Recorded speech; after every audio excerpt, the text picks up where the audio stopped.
پھر بھی اللہ ہی کے عاشق بنے رہو، اللہ ہی سے محبت کرو تو کامیاب ہو گئے، دنیا کو برتو۔ اگر دنیا یہ عروس ہزار داماد جو ہے اگر کہیں یہ محبوبہ بن گئی تو ختم۔ اچھا دیکھیے اس سورہ حدید میں اب یہ دنیا کی حقیقت کو اس طرح بیان کر کے دو نتیجے جو اس سے نکلتے ہیں ان کو علیحدہ علیحدہ بیان کر دیا۔ ایک نتیجہ جو میں بیان کر چکا رحمانیت، ترک دنیا، اس کی نفی کرتے ہوئے فرمایا وَلَقَدْ أَرْسَلْنَا نُوحًا وَإِبْرَاهِيمَ وَجَعَلْنَا فِي ذُرِّيَّتِهِمَا النُّبُوَّةَ وَالْكِتَابَ فَمِنْهُمْ مُهْتَدٍ وَكَثِيرٌ مِنْهُمْ فَاسِقُونَ ثُمَّ قَفَّيْنَا عَلَى آثَارِهِمْ بِرُسُلِنَا وَقَفَّيْنَا بِعِيسَى ابْنِ مَرْيَمَ وَآتَيْنَاهُ الْإِنْجِيلَ وَجَعَلْنَا فِي قُلُوبِ الَّذِينَ اتَّبَعُوهُ رَأْفَةً وَرَحْمَةً وَرَهْبَانِيَّةً ابْتَدَعُوهَا مَا كَتَبْنَاهَا عَلَيْهِمْ۔ اصل مضمون یہ تھا جس کے لیے تمہید اتنی لمبی باندھی، ہم نے نوح کو بھیجا، ابراہیم کو بھیجا، ان کی اولاد میں ہی نبوت اور کتاب رکھ دی، پھر ان کے نقش قدم پر ہم نے اٹھایا عیسیٰ ابن مریم کو، انہیں انجیل دی، اور جو لوگ ان پر ایمان لائے ان کے دلوں میں رحمت اور رافت کے جذبات پیدا کر دی، انسانی ہمدردی۔ حضرت عیسیٰ کا جو اپنا مزاج تھا، ظاہر بات ہے کہ آپ کے حواریین اور آپ پر ایمان لانے والوں میں اسی کا ایک عکس پیدا ہونا تھا، لہذا وہ ایک خاص کیفیت۔ لیکن فرمایا ایک شے کیوں انہوں نے بدعت کے طور پر ایجاد کر لیا، وَرَهْبَانِيَّةً ابْتَدَعُوهَا مَا كَتَبْنَاهَا عَلَيْهِمْ، رہبانیت کی انہوں نے بدعت ایجاد کر دی، یہ انہوں نے کی ہے، ہم نے یہ ان پر فرض نہیں کی۔ یہ ہے وہ منفی نتیجہ، گریز، خانقاہوں میں جا کر بیٹھ جاؤ، موناسٹسزم، تجرد کی زندگی گزارو، نتیجہ اس کا کیا نکلتا ہے کہ بظاہر راہب اور راہبائیں رہ رہی ہیں اور رہ رہے ہیں، اور اندر جو حرام کاری کے بازار چل رہے ہیں، اور تہخانوں کے اندر حرامی بچوں کی قبروں کی قبرستان بنے۔ ہسٹری آف کرسچین موناسٹسزم پر کتابیں پڑھ لیجیے، خود انہوں نے اپنے سارے جو ہیں بخیے اجیڑ کر خود رکھ دیے۔ یہ رہبانیت، یہ اسلام کا راستہ نہیں ہے۔ احادیث کے حوالے سے میں آپ کے سامنے پہلے بیان کر چکا ہوں، میں بعد میں تھوڑا سا عرض کروں گا کہ ہمارے ہاں بھی یہ رسم کیوں آئی اور کیسے آئی۔ الحمدللہ اس درجے میں نہیں آئی جس درجے میں کہ کرسچینٹی میں آئی ہے، الحمدللہ ثم الحمدللہ، لیکن کسی درجے میں اگر آئی ہے تو کیوں آئی ہے یہ میں بعد میں عرض کروں گا۔ لیکن اس کا مل حیات الدنیا الا متاع الغرور کا دوسرا نتیجہ کیا ہے؟ پہلا نتیجہ تھا گریز کا، پسپائی کا، فرار کا، معاشرے سے نکل بھاگنے کا، تاکہ معاشرے میں اشرار کھل کھیلیں جو چاہے کریں۔ ایک راستہ یہ ہے، ترک دنیا کے معنی ہے ترک لذات دنیا، آسائشوں کو ترک کرنا، سختیاں جھیلنا، کس لیے؟ تاکہ دنیا سے ظلم کا خاتمہ ہو، باطل کا تختہ الٹ دیا جائے، ظلم کا استیصال۔ ظاہر بات ہے ظالم آسانی سے ظلم نہیں چھوڑے گا، ایکسپلائٹر وعد و نصیحت سے اپنے ایکسپلائٹیشن سے باز نہیں آئے گا۔ شاذ ہوتے ہیں اس طبقے کے اندر بھی یقیناً کچھ سلیم الفطرت لوگ ہوتے ہیں، جیسے طبقہ اشرافیہ سے تھے حضرت ابو بکر رضی اللہ تعالیٰ عنہ، سلیم الفطرت انسان تھے، وہ کوئی غلاموں کے طبقے سے تو نہیں تھے، کوئی فقراء کے مساکین کے طبقے میں سے نہیں تھے، اونچے طبقے میں سے تھے، عشرہ مبشرہ اکثر و بیشتر اس طبقے سے تھے۔ لیکن بائی اینڈ لارج وہ جو طبقہ ہوتا ہے، یا تو وہ اپنے جبر اور استبداد کا تخت جو ہے جما کر بیٹھا ہوا لوگوں کی گردنوں کے اوپر، پولیٹیکل ریپریشن ہے، یا اکنامک ایکسپلائٹیشن ہے، استحصال۔ محنت لوگ کریں، کھائیں گے ہم، عیش ہم کریں گے، محنت کسان کرے جا کے کھیت میں، ہم لے آئیں گے اپنا حصہ اور عیش کر۔ یا کوئی سوشل ڈسکریمنیشن ہے، یہ اونچا ہے یہ نیچا ہے، یہ تو پیدا ہی ہوا ہے شودر، یہ اس سے نکل ہی نہیں سکتا، اور یہ پیدا ہوا برہمن، یہ تو اونچا ہے۔ اس تینوں قسم کے ظلم، اس کا خاتمہ کرنا، اس کے لیے جدوجہد کی ضرورت، جہاد کی ضرورت، قتال کی ضرورت ہے، اور جہاد و قتال آپ نہیں کر سکتے جب تک کہ لذات دنیاوی سے کنارہ کشی نہ کریں، جب تک کہ اپنی بیلٹ کو ٹائٹ نہ کریں، جب تک کہ اپنی ضروریات زندگی کو کم نہ کریں۔ ضروریات زندگی کم کریں گے تو تفریغ الاوقات ہوگا، جو تبلیغی بھائیوں کی اصطلاح ہے، بہت اہم ہے، اپنے وقت کو فارغ کر سکیں گے۔ اس وقت کو فارغ کریں گے تو پھر وہ جد و جہد، وہ محنت، وہ جہاد، اس کے لیے آپ کے پاس وقت ہوگا، اس کو آپ لگا سکیں گے۔ پھر اس میں جب سخت سے سخت منزلیں آئیں گی تو اس میں میدان میں مقابلہ بھی ہوگا، جان کی بازی بھی کھیلنی پڑے گی، اس میں قید و بند کا وقت بھی آ سکتا ہے۔ 3 برس تک اگر محمد عربی صلی اللہ علیہ وسلم پورے خاندان بنی ہاشم کے ساتھ بدترین اسیری سمجھ لیجئے شیب بنی ہاشم میں جو رہے، یہاں تو اسیروں کو آپ راشن تو دیتے، کھانا تو دیتے، وہاں تو اصل جو ہے وہ تو دونوں طرف سے گھاٹی کا منہ بند کر دیا گیا تھا، سیل تھی کہ کوئی شے جو ہے وہ جانے نہ پائے۔ 3 برس، جس میں کہ وہ وقت بھی آیا ہے کہ سوکھے ہوئے چمڑے ابال کر ان کا پانی جو ہے بلکتے ہوئے بچے، پھول جیسے بچے بنی ہاشم، ان کے حلق میں ٹپکایا گیا ہے، اور کچھ نہیں۔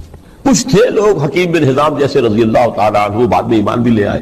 حضرت خدیجہ رضی اللہ تعالیٰ عنہ کے چونکہ وہ قریبی رشتہ دار تھے، وہ پہاڑ کو کراس کر کے چوٹی پر سے اتر کر کچھ کبھی کبھی کھانے پینے کی چیز پہنچا دیتے تھے۔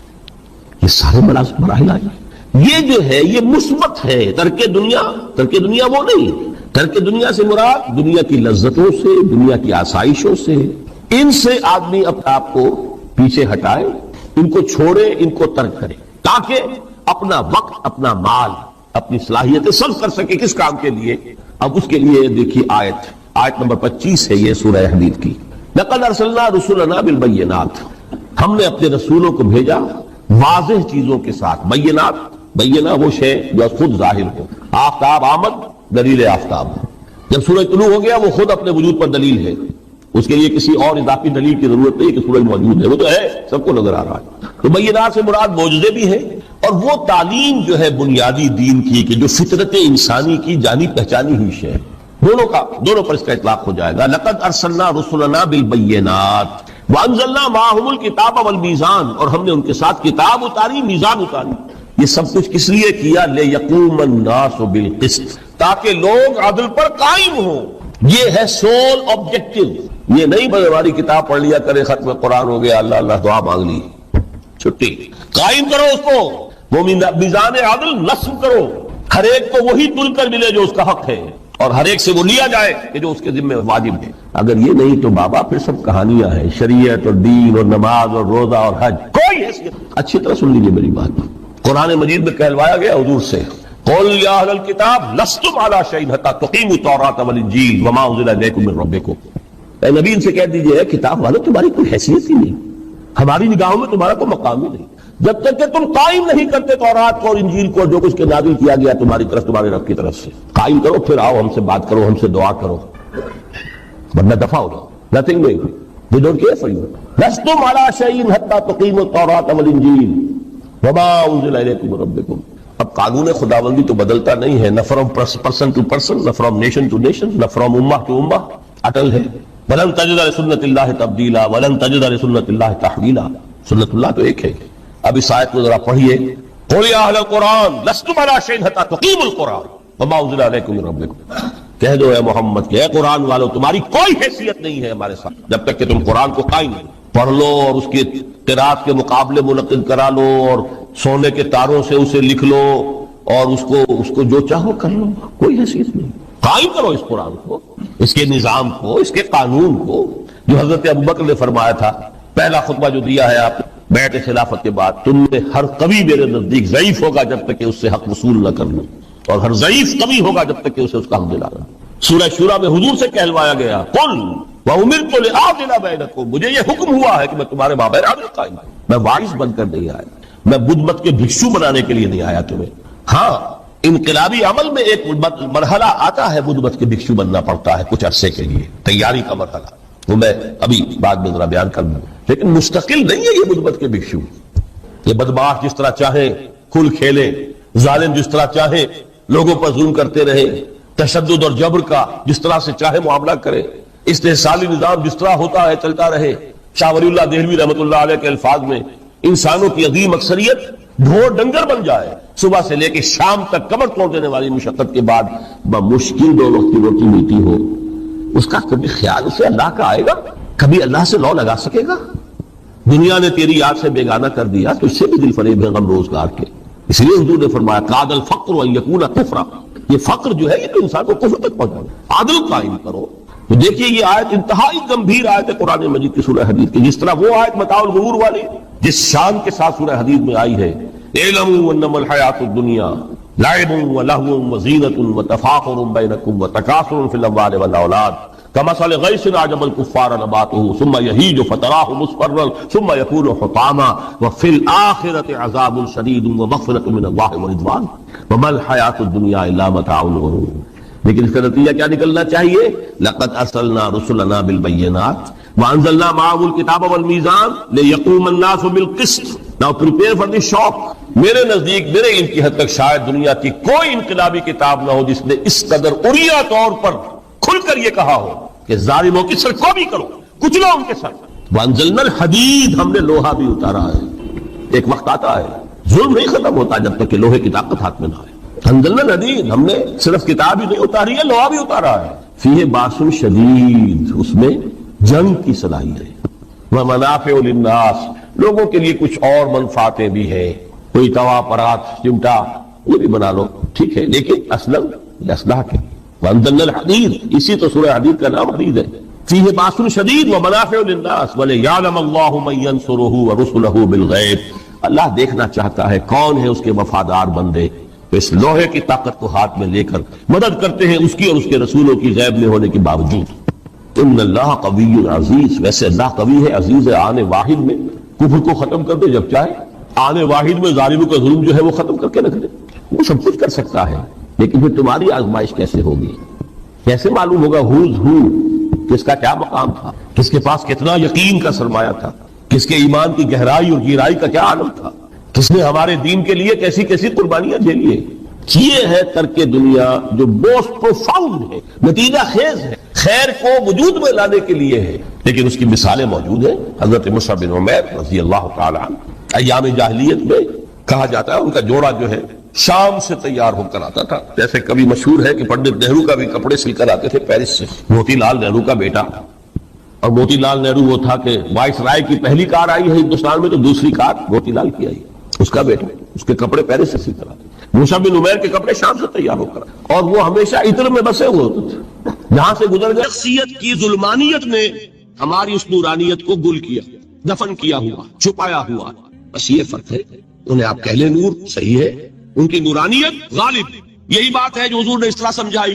دیکھو ہر انسان کے ساتھ ایک شیطان ہوتا ہے. اب کسی صحابی نے بڑی جرت سے کام لیا، پوچھ لیا حضور کہ آپ کے ساتھ بھی ہے؟ ہر انسان کے ساتھ جو کہا تو انسان تو ہے آپ بھی، جو کہ آپ کے ساتھ بھی ہے. آپ نے فرمایا ہے، لیکن میں نے اسے مسلمان کر رکھا. بات ختم ہو گئی. نفی نہیں ہے، وہ میرے تابع ہے، میرا مطیع ہے، مجھے غضب نہیں پہنچا سکتا. ہے تو صحیح، لیکن نہ ہونے کے درجے میں آ گیا کہ نہیں. یہ ہے فرق سارا. اور میں یہاں پہ کوٹ کرنا چاہتا ہوں ایک بہت بڑے بریلوی مکتب فکر کے عالم دین صاحب زادہ، نام میرے ذہن سے ایک دم اتر گیا، فیض الحسن. اللہ تعالیٰ ان کی خطاؤں سے درگزر فرمائے، ان کی مغفرت فرمائے. آپ نے سنا ہوگا نا، انہوں نے ایک روز تقریر کی جو میں نے سنی. اور تقریر کہاں کی؟ ساہیوال میں. وہاں کا ایک بہت مشہور چوک ہے، مہاجرین، مسجد مہاجرین کہلاتی ہے، وہاں تقریر تھی ان کی، میں نے سنی. ان کے الفاظ یہ تھے کہ کیا آپ لوگ ہمیں جاہل سمجھتے؟ کیا ہمیں عربی نہیں آتی؟ کیا ہم نے قرآن نہیں پڑھا جس میں بار بار یہ لکھا ہوا ہے کہ حضور بشر ہیں؟ حضور بشر ہیں، لیکن اصل میں ہم حضور کی بشریت کو نمایاں کرنے کو سوء ادب سمجھتے ہیں. بات سمجھیے آپ نے، اس قدر پیاری بات ہے. انہوں نے کہا کہ آپ کے باپ کا نام کیا ہے؟ عبد الرحمان. آپ عبد الرحمان کہہ کے پکارتے ہیں انہیں؟ ابا جان. ابھی آپ نے وہ آیات سنی، حضرت ابراہیم نے اپنے مشرک باپ کو یا ابت، یا ابت، بڑا پیارا ترجمہ کیا، ابا جان، ابا جان. کیا نام لے گے؟ آپ کے باپ کا نام ہے، نام نہیں لیتے آپ. کیوں؟ ادب کی وجہ سے. اسی وجہ سے ہم در حقیقت حضور کی بشریت کو نمایاں کرنے کو سوء ادب سمجھتے ہیں، ورنہ کوئی ہم جاہل ہیں، ہمیں عربی نہیں آتی، ہم نے قرآن نہیں پڑھا. جانتا ہے کہ وہ بشر. بات سمجھ میں آئی؟ کتنی آسانی سے مسئلہ حل ہوتا، بشرطے کہ نیت حل کرنے کی ہو. آخر آمنہ کے بیٹے ہیں، عبداللہ کے بیٹے ہیں، عبد المطلب کے پوتے ہیں. بچپن آپ پر گزرا ہے، لڑکپن آپ پر گزرا ہے، نوجوانی آپ پر آئی ہے، جوانی آپ پر آئی ہے، شادی آپ نے کی ہے، اولاد آپ کی ہے.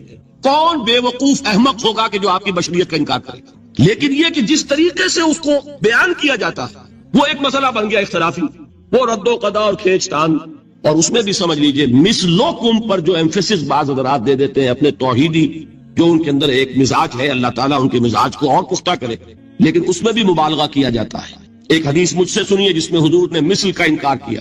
مثلکم کا مطلب اگر کسی نے یہ سمجھا کہ بالکل ہم جیسے ہیں تو بہت بڑی مغالطے میں. حضور صوم وصال سے منع فرماتے تھے، خود رکھتے تھے. صوم وصال کیا ہے؟ آج روزہ رکھا، شام کو افطار نہیں کیا، وہی روزہ رات بھر چل رہا ہے، اگلے دن بھی چل رہا ہے، شام تک کو جا کے پھر کھولا تو 2 دن کا صوم وصال ہو گیا. اگلے دن بھی نہیں کھولا، چلا تو 72 گھنٹے کا صوم وصال ہو گیا. یہ کیا ہے؟ صوم وصال. خود رکھتے تھے اور صحابہ کو روکا. صحابہ میں سے کسی نے ہمت کر لی، حضور آپ خود رکھتے ہمیں روکتے. فرماتے ہیں ایکم مثلی، تم میں سے کون مجھ جیسا ہے؟ ابھی تو عند ربی، میں تو اپنے رب کے پاس رات گزارتا ہوں. وہ یطعمنی ویسقین، وہ مجھے کھلاتا ہے پلاتا ہے. بتائیے کون ہے جو اس کا دعویٰ کرے گا؟ حضور کے خصائص ہیں. حضور خود فرماتے ہیں تم صرف سامنے سے دیکھتے ہو، میں پیچھے سے بھی دیکھتا ہوں. کہاں ہوا وہ مثلیت؟ اگر آپ نے بالکل اپنے جیسا سمجھ لیا تو بڑے مغالطے میں. نبی کا مقام ہے، نبی کا رتبہ ہے، نبی کے خصائص ہیں. آپ سو گئے تو آپ کی نیند، آپ کی وضو ٹوٹ گئی اور نبی سو گیا تو کہاں گئی مثلیت؟ پھر مثل اس معنی میں کہ بشر ہیں، نسل آدم سے ہے، اس میں کوئی شک نہیں. اس معنی میں مثل ٹھیک ہے، قل انما انا بشر مثلکم. لیکن ہر اعتبار سے تو نہیں، سب سے بڑا فرق یہی ہے کہ وہی آ رہی ہے، معراج پہ تشریف لے گئے ہیں، اس دنیا میں بیٹھے ہوئے بھی جنت کا مشاہدہ فرما لیتے ہیں، کرا دیا جاتا ہے، دوزخ کا مشاہدہ کرایا جاتا ہے، فرشتے کو دیکھ رہے ہیں، یہ چیزیں ہیں۔ اور پھر خصائص جیسا کہ میں نے عرض کیا کہ آپ پیچھے سے بھی دیکھتے ہیں، آپ کا معاملہ یہ ہے کہ آپ اگر سو جائیں تو آپ کا وضو نہیں ختم ہوگا۔ یہ ساری چیزیں جو ہے ان سب کو بیلنس کیجئے تو معلوم ہوگا کہ آپ بشر بھی ہیں 100% درست، لیکن آپ کی وہ نورانیت، آپ سراج منیر، ہدایت کا روشن چراغ، آپ کی جو روح انور ہے وہ آپ کے اس جسدی وجود پر اس طریقے سے حاوی ہے کہ گویا کہ اس نے اس کی ظلمانیت کو ختم کر کے رکھے۔ اس معنی میں کوئی کہے نور مجسم تو مجھے کوئی اعتراض نہیں۔ یہ ہے ان چیزوں کو جمع کرنے کی شکل، خام خواہ کی کھینچ تان کے سوا کچھ نہیں۔ بہرحال یہ پہلا حصہ ختم ہوا، شرک فی الذات۔ اب آئیے شرک فی الصفات۔ میں نے عرض کیا تھا کہ یہ ایک بڑا علمی مسئلہ ہے اور اس میں ٹھوکر لگ جاتی ہے۔ وجہ کیا ہے اس کو سمجھ لے۔ بنیادی بات، ہماری زبان جو ہے وہ بہت محدود ہے، ہماری ہی زبان ہے جسے اللہ نے ذریعہ بنایا اپنی ہدایت کا، ورنہ ہمارے پلے نہ پڑتی بات، ظاہر ہے۔ لیکن ہماری زبان کی محدودیت ہے۔ اس محدودیت کا ایک مظہر یہ ہے کہ ہم جو الفاظ اللہ کے لیے بطور صفت استعمال کرتے ہیں وہی الفاظ مخلوقات کے لیے بھی کر لیتے ہیں۔ اللہ موجود، ہم بھی موجود۔ اللہ زندہ، ہم بھی زندہ۔ اللہ علیم، تو انسان علیم بھی علیم نہیں، علامہ بھی ہے کہ نہیں؟ یہ تو بڑا مبالغے کا لفظ ہے، انسان علامہ ہے کہ نہیں؟ اللہ دیکھتا ہے، بصیر ہے، ہم بھی بصیر ہیں۔ اللہ سنتا ہے، سمیع ہے، ہم بھی سنتے ہیں۔ اللہ کو قدرت حاصل ہے، کچھ ہمیں بھی حاصل ہے۔ ایک مکہ مارا تھا حضرت موسیٰ نے، جان نکال دی تھی کہ نہیں، ہے نا؟ اللہ چاہتا ہے، ہم بھی چاہتے ہیں۔ اسے دیکھیے چاہت میں وہ ہو گیا تھا جس پر روک دیا حضور نے، ما شاء اللہ و ما شئت اجعلتنی للہ ندا، کیا تم نے مجھے اللہ کا مد مقابل بنا دیا؟ دھوکہ ان الفاظ کے اشتراک کی وجہ سے لگ جاتا ہے۔ بات سمجھ میں آئی؟ اب اس میں فارمولہ میں نے عرض کیا تھا کہ ایک نوٹ کر لیں تو مسئلے سارے حل ہو جائیں۔ جب ہم کوئی لفظ بطور صفت اللہ کے لیے بولتے ہیں اور اسی لفظ کو مخلوق میں سے کسی کے لیے بولتے ہیں، مخلوق میں سب آ گئے، جمادات، حیوانات، انسان، اولیاء اللہ، فرشتے، انبیاء، رسول، سب مخلوق تو ہیں، تو کل مخلوقات۔ جب ہم ایک لفظ بطور صفت استعمال کریں گے اللہ کے لیے اور اسی لفظ کو استعمال کریں گے بندوں کے لیے تو ان میں 3 فرق ہیں جو ذہن میں رہنے چاہیے، گن کر یاد کیجئے۔ اللہ کی ذات قدیم ہے، ہمیشہ سے ہے، اسی طرح اس کی صفت بھی قدیم ہے، ہمیشہ سے ہے۔ مخلوقات حادث ہیں، ان کی صفات بھی حادث ہے۔ حادث قدیم کے مقابلے میں کہ پہلے نہیں تھی پھر ہو گئی۔ ایک فرق، اللہ کی ذات از خود ہے، کسی اور نے تو اس کو وجود نہیں بخشا۔ اللہ کا وجود از خود ہے، ذاتی ہے۔ اسی طرح اس کی صفات ذاتی ہیں، کسی اور کی عطا کردہ نہیں ہے۔ مخلوق کوئی ہو، کسے باشا، ان کا وجود ذاتی نہیں، عطائی ہے، اللہ نے دیا تو وجود ملا۔ اسی طرح ان کی صفات عطائی ہے، ذاتی نہیں۔ اس میں آپ دیکھیے الحمدللہ الذی انزل علی عبدہ، وہی اللہ تعالیٰ نے اللہ کے اپنے رسول کی جو نسبت ہے اس کو عبد کے نمایاں کیا ہے۔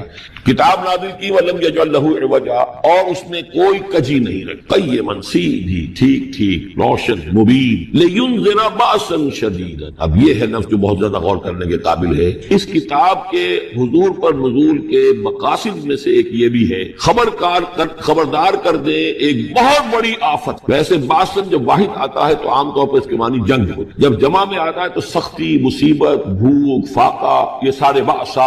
آیت البر میں بھی ہم نے پڑھا والصابرین فی البأساء والضراء وحین الباس۔ بأسا جب جمع میں آیا ہے تو فقر و فاقہ، تکلیف، مصیبت، اور حین الباس جنگ کے وقت۔ تو ان دونوں کو ذہن میں رکھیے۔ بہت بڑی آفت، بہت بڑی آفت، بہت بڑی آفت ایک تو ہے دجالی فتنے کی، دجال، المسیح الدجال جو آنے والا ہے، جس کے بارے میں حدیث میں آتا ہے کہ کوئی نبی اور رسول ایسا نہیں گزرا جس نے اپنی قوم کو دجال کے فتنے سے آگاہ نہ کیا، اور پوری انسانی تاریخ میں دجال کے فتنے سے بڑا وہ ہر بندہ مومن کے امتحان کے لیے کڑا ترین جو ہے مرحلہ آ جائے گا، سخت ترین امتحان کر لیا جائے گا۔ یہ جو سختی ہے اس کی خبر دیتے ہوئے یہ سورہ مبارکہ نازل ہو رہی ہے، اور خاص طور پر اسے باسن اگر جنگ کے معنی میں لیں تو الملحمۃ العظمیٰ، کتاب الملاحم، جو کہ آپ دیکھیں گے احادیث کی کتابوں میں پورا باب ہے کتاب الملاحم، اور اس کا تعلق بھی دجال کے ساتھ ہے، کیونکہ پھر دجال ہی کو قتل کریں گے حضرت مسیح علیہ السلام نازل ہو کر. تو یہ سارا مسئلہ جو ہے اس کی خبر دینے کے لیے قیما لینذر بأسا شدیدا من لدنہ،